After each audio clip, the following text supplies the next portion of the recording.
Did a U.S. senator just cross the line in an anti-hate hearing? Here's what went down.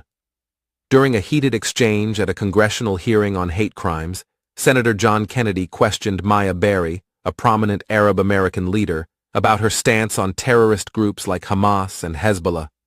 Berry firmly denied supporting terrorism, but Kennedy didn't let up, suggesting she should be ashamed.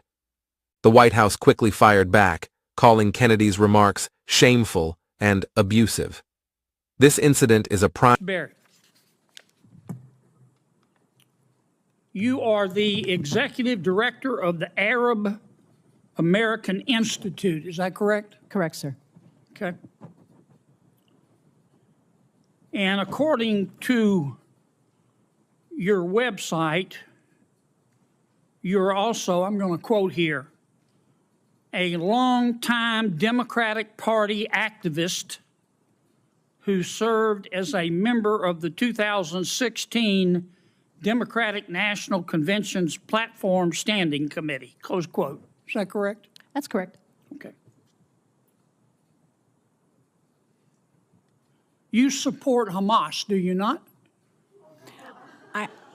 Senator, oddly enough, I'm going to say thank you for that question because it demonstrates the purpose of our hearing today in a very effective way. Let's start first with a yes or no.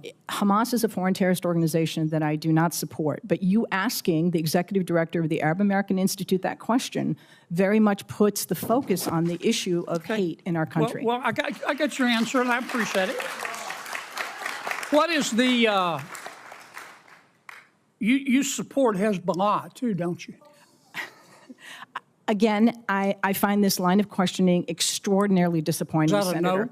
That Yes. you have Arab American constituents that you represent in your great state. Yes, ma'am, I understand that, but my time's limited, and I apologize, but is that a yes or a no?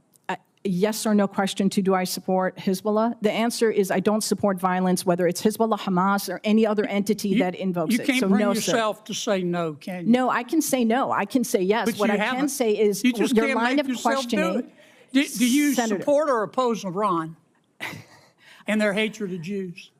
Again, I'm going to emphasize Iran, Hezbollah, Hamas, none of them is going to, You can't bring yourself to say no, can Sir, you? I don't support. It's real simple. Excuse me, I'm going to, if I may, as a Muslim woman, sir, I'm going to tell you I do not support Iran. But what I will tell you is that this conversation. I'm running out of time. I'm sorry. You called our decision to cut funding. You called our decision to cut fund. Well, first, what's the United Nations Relief and Works Agency? It's UNRWA, which is the institution that exists to provide services and aid to the nearly 6 million Palestinian refugees. And you called our decision to cut funding for them, quote, an incredible moral failure, close quote.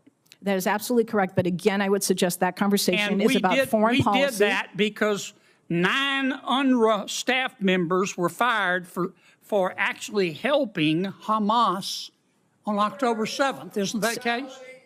I don't believe that that's correct in terms of... Let me ask you one more time. You support Hamas, don't you? You support UNRWA and Hamas, don't you? Sir, please. I think it's exceptionally disappointing that you're looking at an Arab American witness before you and saying you support Hamas. You know what's disappointing to me? I do not support Hamas. Bring yourself I do not support Hamas. You don't support UNRWA. You don't support Hamas. You don't. I was very clear in my support for UNRWA. Hezbollah, and you don't support Iran. You should hide your head in a bag. Your time has expired. Please.